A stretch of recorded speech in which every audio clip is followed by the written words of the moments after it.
and the Arabs are still enslaving blacks. So there's a Wow. long, look at that chart I gave you, that you gave back 30 years ago. The bottom part, the longest enslaved people have been the Arabs. Arabs have been enslaving black folk now for 1,300 years, and they've enslaved about 13 million black folk. And guess what?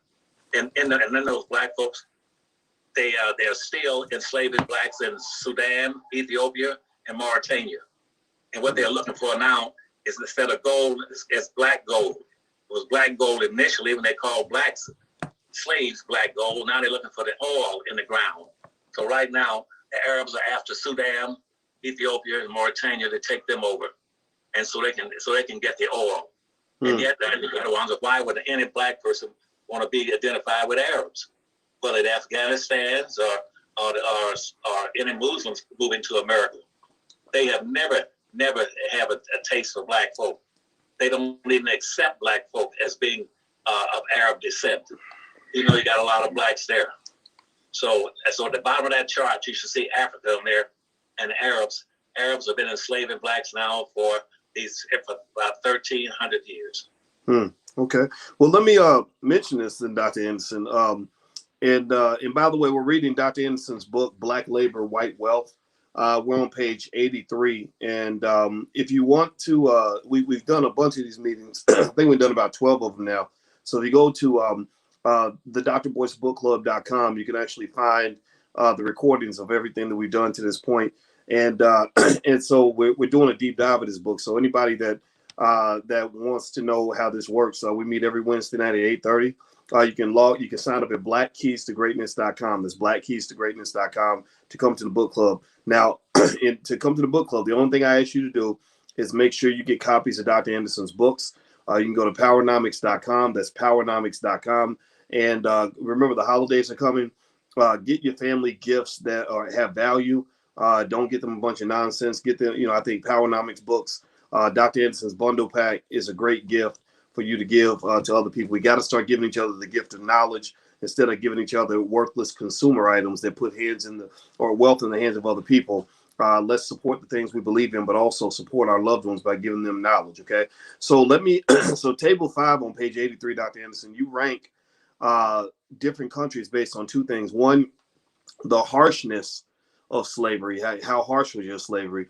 And then you rank on duration, like who had slavery the longest, or enslaved blacks the longest. And so with harshness, you said the English were number 1. They were the harshest. Number 2 was the French.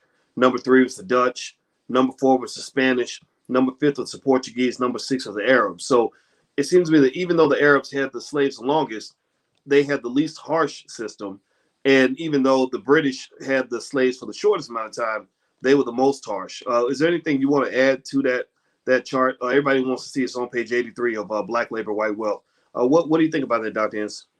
Well, in addition to that, see, the little bit of liberalism that came through from the Arabs came through in two ways, Dr. Watkins. One is that they would take a black person with them, a black slave, to war with them as a flunky and as a servant. They would take the blacks with them as a servant to go to war. But in taking them to war, it was for the same reason, the same safety they had with allowing them to be guardians of the harems all throughout Middle East. Most of the high-ranking people got harems. They might have 10 or 20 harems, some of the finest women in the Middle East there. And they had these guards. So guess who they appointed to be the guards? They appointed blacks to be the guards. But the downside of that was you always got to wind up to losing your tools.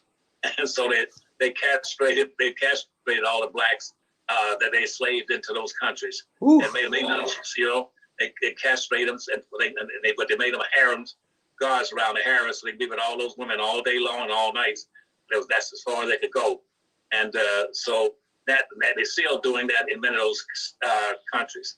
And even they use blacks in the wealthy homes. The second point was that while they took them into combat with them, is that even those slaves, those blacks were big, burly, strong men, and they could fight and fight you, help you fight your enemy during the daytime. and keep some of these people from killing you. But at night, when things were a little calmer and everybody was resting and quiet, what the Arabs would do, they would use those black men as women, and they would use them. They roll over on him and say that, you're the woman tonight. That's what they was doing for him. So they castrated. I'm sorry, let me cut you off. Go ahead. No, I was feeling bad for those poor men that I was just groaning. Like, oh, that's a rough job. Yeah. So at night, and when they fought with what you were doing at day, then at night when you were too rested, you perform some tricks for him to make him relax the male and the white Arab that you were working for. Those Arabs are basically whites, and they still are basically whites. And so they made men into faggots and sissies and fairies, anything they could make it into, as in the military, and in the harems they use them as guards. Those are the different points, but not as based on race at that point, but the fact that they had them there with them, and they brought them out of Africa. Well, another point you make in your book on page 83 and 84 is it seems like you make a connection between the lightness of the skin of the oppressor and the way they treated their slaves. So if I'm not mistaken, and maybe you can correct me on this, but it seems like on this chart, England, France, and the Dutch, who were very white, treated the slaves the worst. And that the Spanish, Portuguese, and Arabs, who were darker, treated slaves better. Did you have anything you wanted to add to that? I saw that was interesting. I didn't know that was true. Yeah, Mr. Big C. To be honest with you, anybody like the Spaniards there? The first Spaniards came out of a mixture of blacks. What I said, and Spanish people that went into Latin America, Central America, to try to in search of again wealth. They sent about 3 to 4 million black slaves into Mexico and Central America. You know what they're looking for? They had them use them as slaves, digging in the mountains and then throughout those areas looking for gold, silver, and precious metals. That's what the blacks were doing in Mexico. And so originally, the first Mexicans, Hispanics, all of them had black in them. All of them except the ones that came here initially. After that, all of them had blacks. To the present time, you were to go down to Mexico right now and go down around Central America and go down into those Latin American countries, you'll find that they still got that ranking order of social skin color acceptance. And that light and whiteness is still on top. And right now, they still treat blacks in Mexico and any place in Central America, Panama, any place you go down there. Blacks, the darker blacks are still on the bottom. And even then down in Brazil, that's why all elected officials you find that ever get any kind of, my wife will give me this, tell me, she maybe know me, she threw off my point now. But throughout, all the way down to Brazil, that the elected officials always be light skinned or they be just somebody other than blacks. You never seen a black president of Brazil, all those southern countries, or all the way down all the way through South America. They still got extremely rigid caste systems based on skin color in those societies. That's like Cuba. Cuba was the most racist colony in the Caribbean. Puerto Rico not Puerto Rico, but Cubans were. And that's what Castro was, that's one of Castro's bones that stuck in his throat, that the darker skinned blacks were still on the bottom, and 80% of the population was blacks. But all the elected officials and people had businesses were light skinned. And the Cubans had a word for that. It's called Castilian. Castilian, Dr. Watkins. So when the Cubans said that we are Castilians, they said we don't have one drop of black blood in us. And so we like Puerto Rico, and some of these other places got black blood in them, and that's why. So that's why we are not that's why we don't use the word Latino or anything like that. That's why they decided finally to start using the word Hispanic again, because Hispanic was an European word that meant no blood infusion with black folk. That's what I want you to know. That's the point. So when you hear people talking about they're Hispanic now, what they're claiming is that they have no black blood and no association, identification with black people, period. Mm. Well, Dr. Anderson, let me ask you. Now, I know your wife, you mentioned your wife said you had 30 minutes with us, and we're approaching 28 minutes. Do you got to go? It's okay if you got to go. No, go ahead. Go ahead. No, okay. Go ahead. All right. Well, I'd like to read on page 84 on Black Labor, White Wealth. And everybody that's listening online, I'm going to shut the online part down in a minute. You can actually go to blackkeystogreatness.com if you'd like to join us in the book club. And we do this every single week. So the URL is blackkeystogreatness.com. So feel free to join us in the book club. I may have to shut this feed down in a minute. But you said here on page 84 in Black Labor, White Wealth that you mentioned Black resistance against enslavement. And I want to read this because a lot of us learn about slavery, but we get the happy slave narrative, and we don't get to hear about those of our people that really fall back. And I think that's important. So I'm going to read this. You said here, many West African Blacks resisted enslavement, though they were confronted by the collective military and economic might of Portugal, Spain, Germany, England, and Arab nations. Of the estimated 35 to 50 million Blacks that were captured for shipment out of Africa, 2/3 never reached the slave markets. So 2/3 out of 35 to 50 million. So millions, the majority never even got here. Now that's interesting. Most were killed resisting their captors or succumbed to the inhumane conditions of the slave ships. Some committed suicide. Contrary to the image of the happy slave, many physically mutilated themselves in order to reduce their market value or killed their own offspring to spare them the ordeal of enslavement. Others died from new diseases, overwork, and unhealthy living conditions. Some were killed by other slaves or whites for the most trivial of reasons.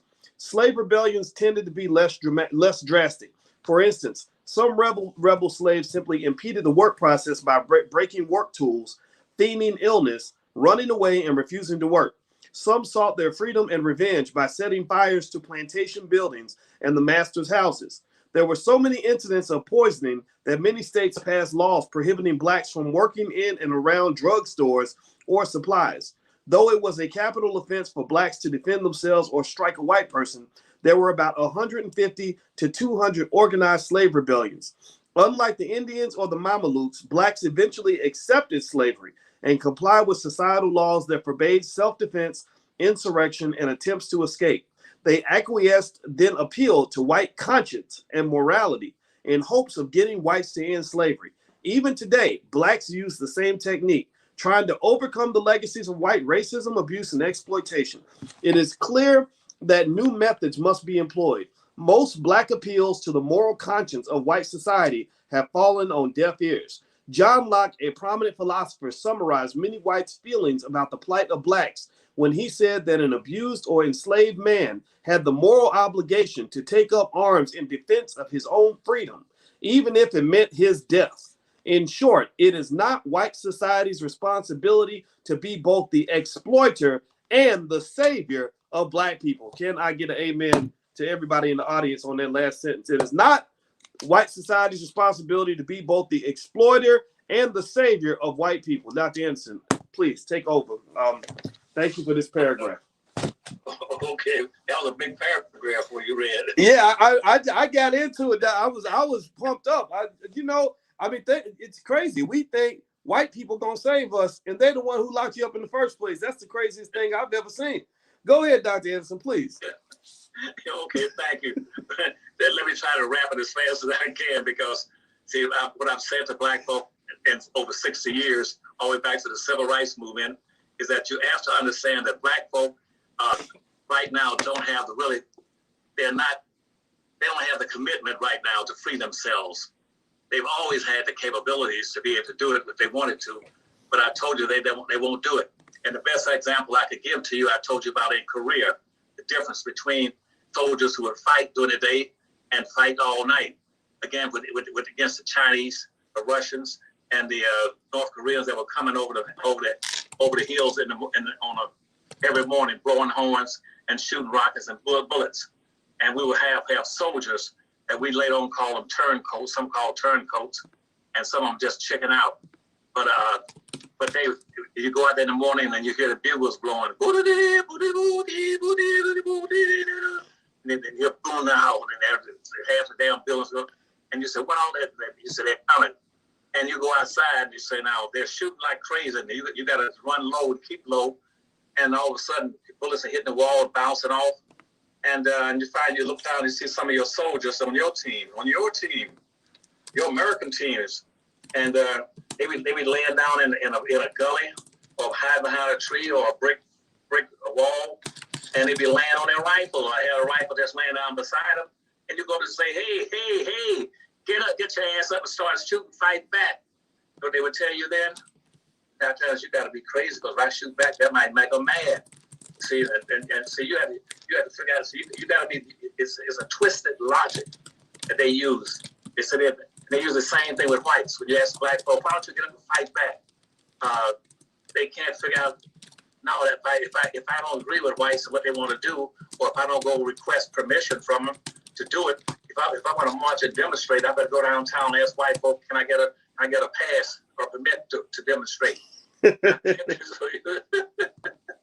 Don't make me laugh now, but this is the silliness of it, and don't make me laugh. So they say, well, I said, no, I don't want you to. You can't get a permit. Well, yes, sir. I'll make sure I don't go. I'll make sure I don't be caught parading or married or marching.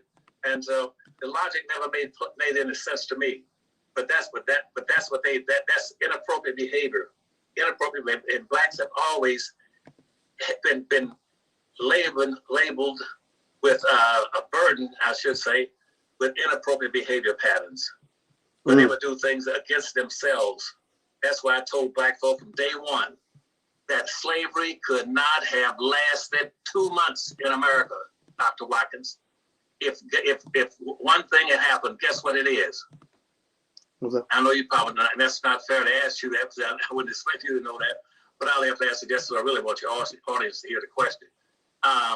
Is that if African nations had been so great during the period up to the 12th century, where they were major elements all over Africa in terms of inventing things and creating things and running countries and building pyramids and building things and stuff, is that if they can build all those things, all they had to do was build a few boats and sail to America.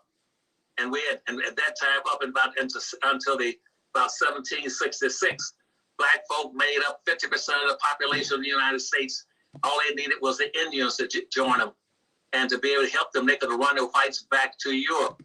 And so the Continental Congress sent letters, and they even sent Benjamin Franklin and a couple other people to Europe to tell the European societies, do not send any more white people to America, because right now, if the blacks get together with the Indians, they could run us off this damn continent tomorrow, because we couldn't stop them. They outnumber us and they were outfight us. And so if black folk had sent boats to get their own people back, like any other country would, like we will in combat, when the Marine Corps said we're going to bring back every man, every piece of equipment all the way home. And that's what they did. And every time we had a fight, they would go out and pick up the bodies, and make sure all the bodies, and even if they were dead, they'd take them back. And we had people like the Red Ball Express, where black guys were driving the trucks to pick up all the bodies and take them back for proper burials. Everybody would come get their people except black folk, as I said, because they're laying on their gun and hiding. They never stood up to white folk. And so what white folks formed, again, by the 1500s, by somewhere around the 1510 or 1515, they developed a new philosophy that says, basically, we're going to all enslave these black folk and double team them, and all those people you saw in that rank and order went all around the world, started enslaving black folk, because they said black folk are weak people. You're weak people. You're scared people. You can't fight. You won't fight. That's why the Tuskegee Airmen had such a hard time. Nobody thought blacks would fight, because they said nobody in their right mind would let somebody enslave them for 465 years. They would keep saying, "We shall overcome someday." And so and every time you see black folks are marching and parading down the street, whether it's Black Lives Matter or whoever they are, the whites say, if you're that damn scared that you got to walk down the street, and that's all you can do is march and pray and sing, then you're weak people and you're scared people, and you're not ready to fight and survive. And that's what they say. They said black folk are weak people, and that anytime they see them marching, parade, and singing it, they said that's why they need to be enslaved, because they're weak-ass people. They're not like the Mamelukes, who said if we break free, the Mameluke says we get free, we get break up, we're gonna massacre everybody. And so they massacred everybody they could find in the countryside. Black folk have never attacked their attackers. They've never done that. They had a chance to say they could sail across the ocean in boats at any time and come to America. They could have ended slavery. But yet you have to recognize, well, why didn't they do it? They didn't do it because they were scared. They didn't do it because the countries over there, you had all those people that made up almost 25% of the world's population, and none of them will come pick up their people. And they see in the Marine Corps, that was an insult to send our people into war in North Korea, and then when they get shot or hurt or injured or killed, you don't even go pick them up and go get them if they were alive, and let them stay in captivity. That's why we had over 7,000, Dr. Watkins. And at the end of the Korean War, we had over 7,000 POWs, prisoner of war, Americans and a mixture of Americans and international troops still in captivity in North Korea and in China, in POW camps. And they were being brainwashed to be against their own army and troops in the United States, because again they didn't have the backbone and spirit. There's an old saying that came out of my earlier studies in imprisonments, is that you cannot, it is impossible in theory and practice to enslave any group of people that says, I will die first before I let you enslave me, and I'll take you, your wife, your children, your dogs, and your house, and everybody else with me. You understand my point? Mm-hmm. You say, I'll take everything, and when I get through, you try to enslave me, everything's going to disappear.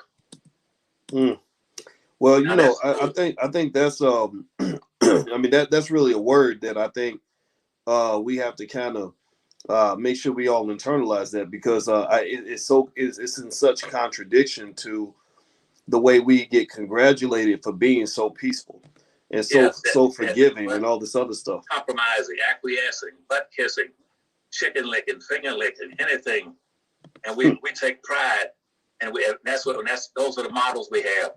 Black folk who go and get a good education, aspire to get the top education training they can get, so they can do what? Go back to get a job in a white community, work for a white company. You say, why aren't you going back to your own community with your own people and building your own company, producing your own products, and being competitive and keeping your money with your own people? Well, Dr. Anderson, you know, we all are children of God. We gotta take care of everybody. That's why right now there will be blacks down there waving as the Afghanistans come into this country. They're waiting for the airplanes to come in.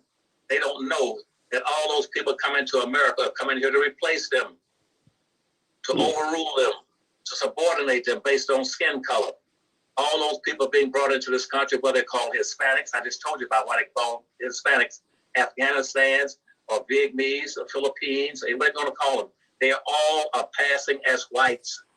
They're all classified as white. The federal registry classified them as whites. The only people in this country that's classified as blacks are blacks. And when black folks run out and try to help all these other people, like women groups and gay groups and everything, they think that what they're doing is showing their compassion, their humanitarianism. But guess what? Those people in their mind, from my studies, they're showing that they say, y'all some stupid people. Y'all some stupid asses. You're coming here to get what you can't get, and you out here run out here waving us in and saying, come on. I'm going down there, make sure you got some clothes and money.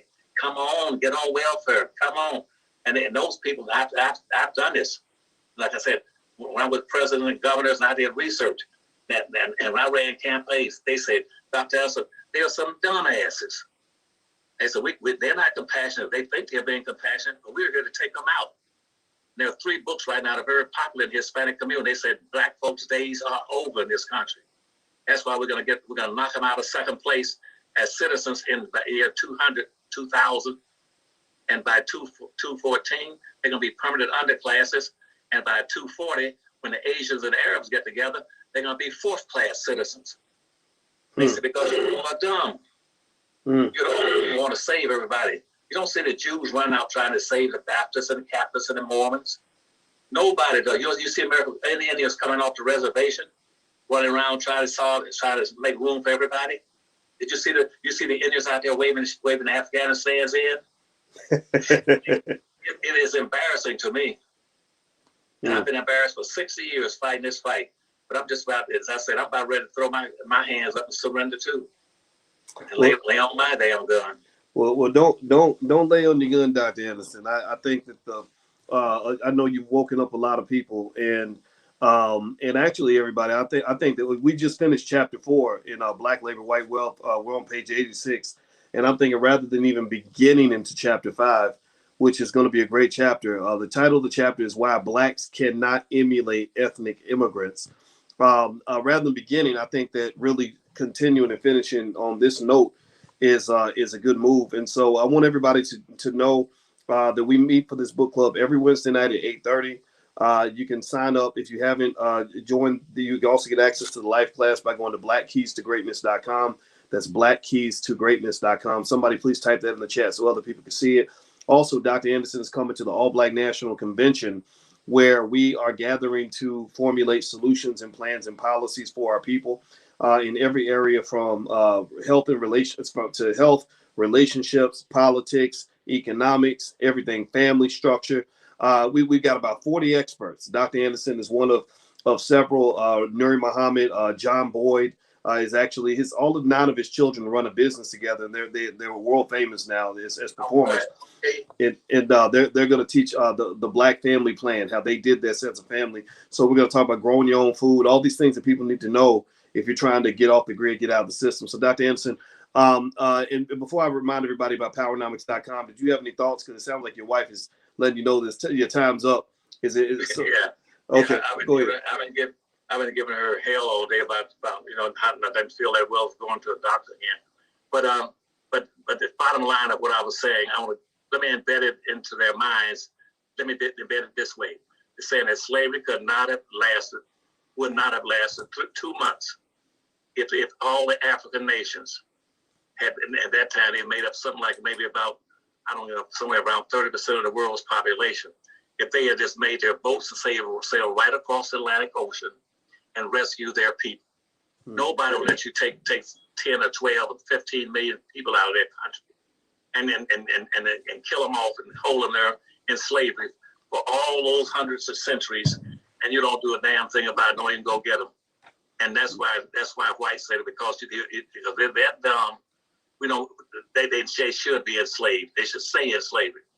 And what I say is, as I said as a pilot, is that if they get on my plane, I'm flying, and I'm behind a stick, and we lose cabin pressure for any reason, and at night, if we over 10,000 feet, lose cabin pressure, or in the daytime, we get over 30,000, we lose pressure. I said automatically, there a padded panel will open above your head, and when that panel open, an out pumps will come out of a mask, an oxygen mask. And when while we are lacking oxygen, you put that mask on yourself, and don't try to put it on your neighbor, somebody sitting beside you. Don't try to put it by somebody across from you or behind you, any place else. You put it on yourself first. You can't help anybody else on the plane if you don't have any oxygen. So don't be like half the blacks right now like they did back in 1400, in 14th and 15th centuries. Jump up saying, I'm black. Anybody out there need an oxygen mask? Any poor people, any people of color, minorities, or any blue collar workers, any gay midgets, any one-eyed people, one toe, one leg, any leg. Who needs a mask? And I would say, sit your ass down and put it on yourself first. And that's all I say to you right now is solve the question. Answer the question you asked me.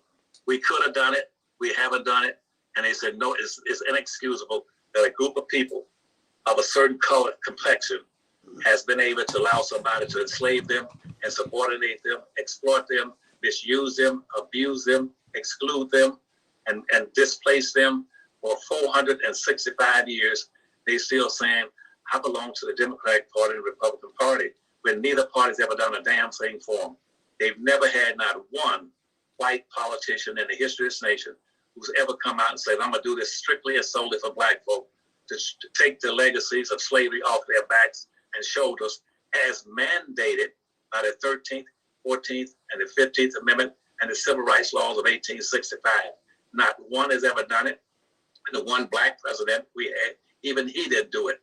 And now he's a model because white folks say, hey, if Obama didn't do a damn thing for y'all, why should I do anything? All right. Well, I think that's a good note to finish tonight's meeting. Don't forget, if you want to log in at blackkeystogreatness.com, not only can you come to the book club for free, but also there's a whole life class, a Black Excellence life class that I put in there for you guys that want to get good at time management and everything else, setting goals, overcoming obstacles. We got to build a better black man, build a better black woman. And so that was the goal. And we put this together for you. It's totally free at blackkeystogreatness.com. And also the allblacknationalconvention.com is where you can learn about the convention. Dr. Anderson will be there along with a lot of great, intelligent black people that are there to solve problems. So we hope you'll fly your family, your church group, your investment club down to Orlando.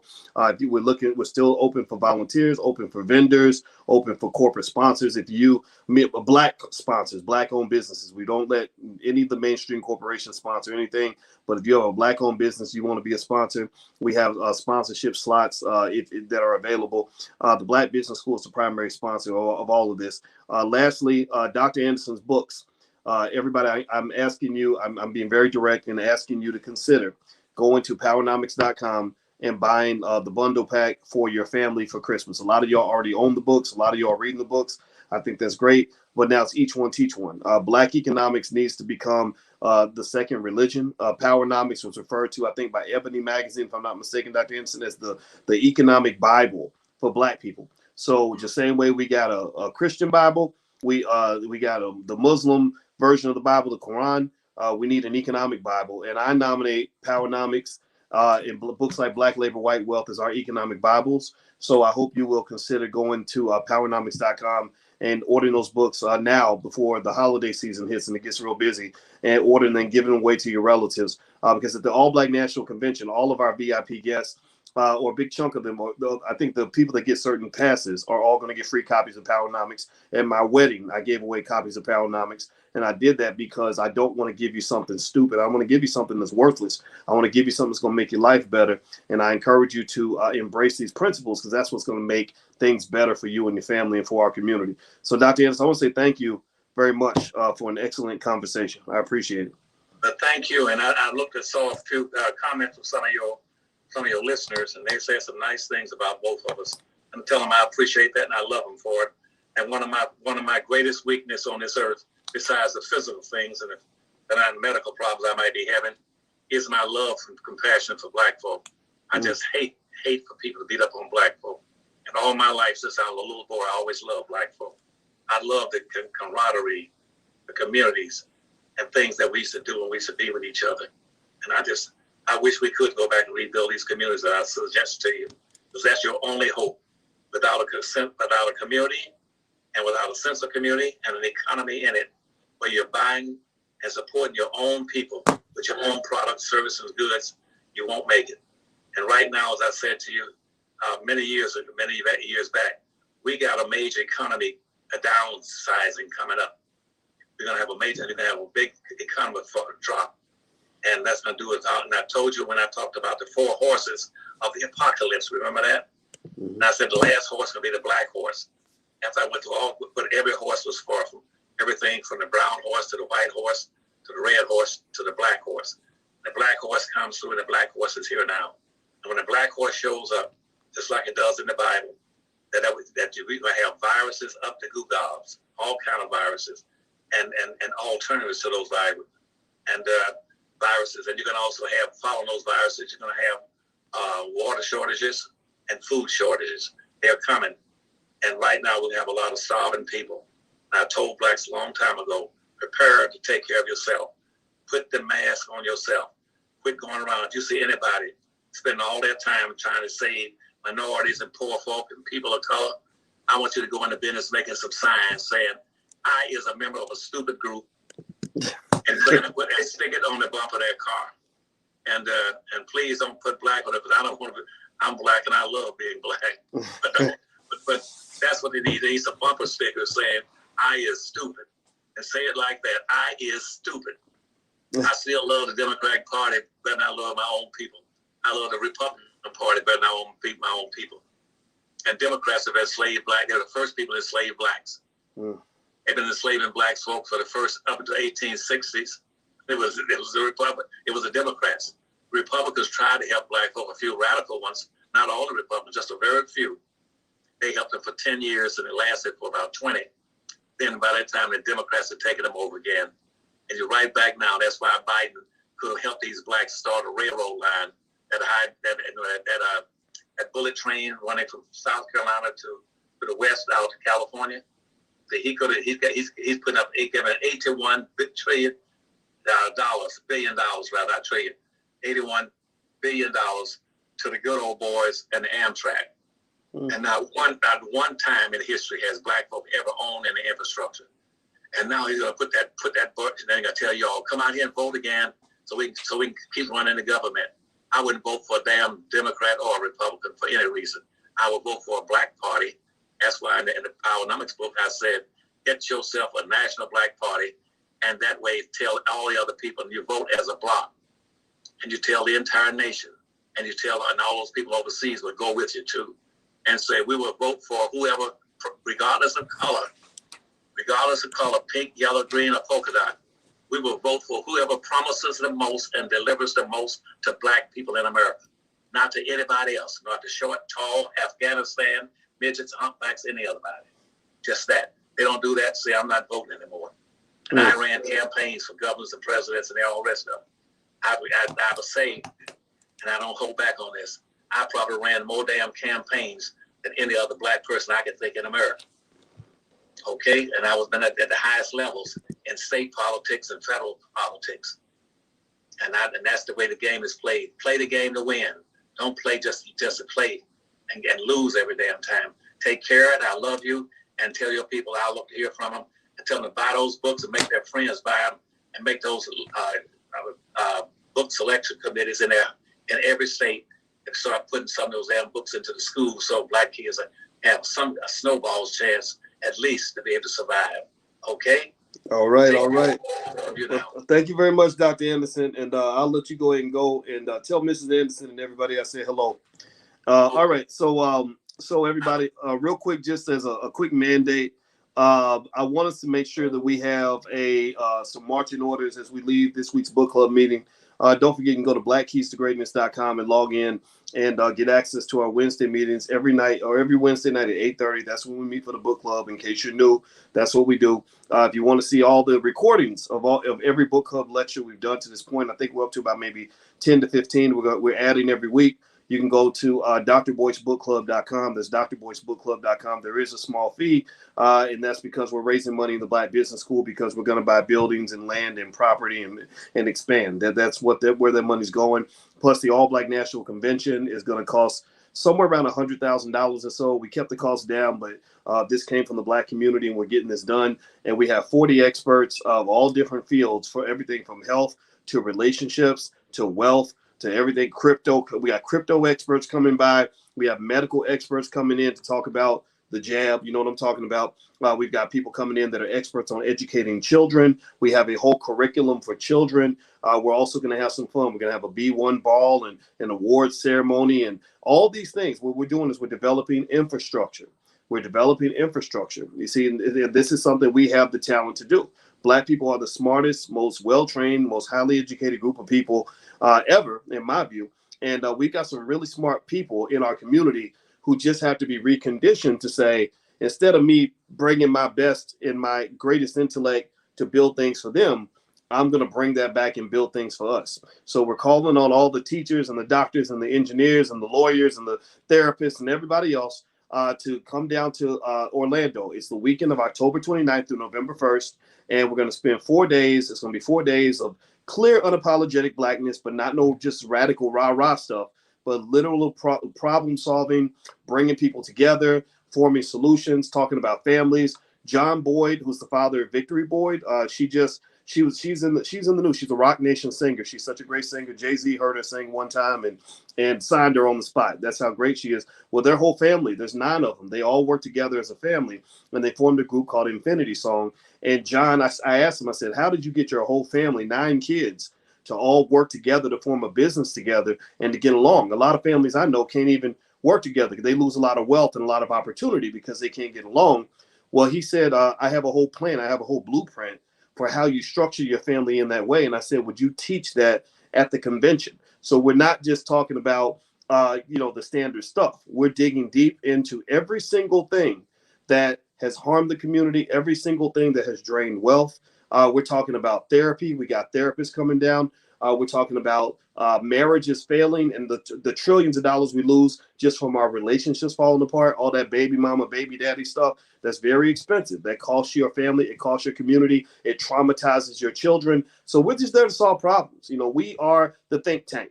We are the brain trust. And that's what it is. So go to allblacknationalconvention.com if you want to go take a look. You have 1 more week to get your hotel at a discount. It's at the Omni Resort. It's a beautiful place. You can bring your whole family. We have all kinds of stuff for your kids. It's right down the street from Disneyland. So it's great for individuals, couples, families, all that. We're even doing things for couples like speed dating and speed networking.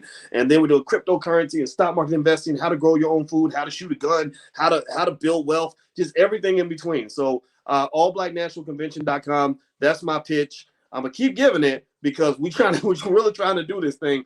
And if you are in alignment with what I just said, I beg you publicly, if you could please share this and tell as many people as you can. We don't have that corporate backing. We don't have mainstream media having our back.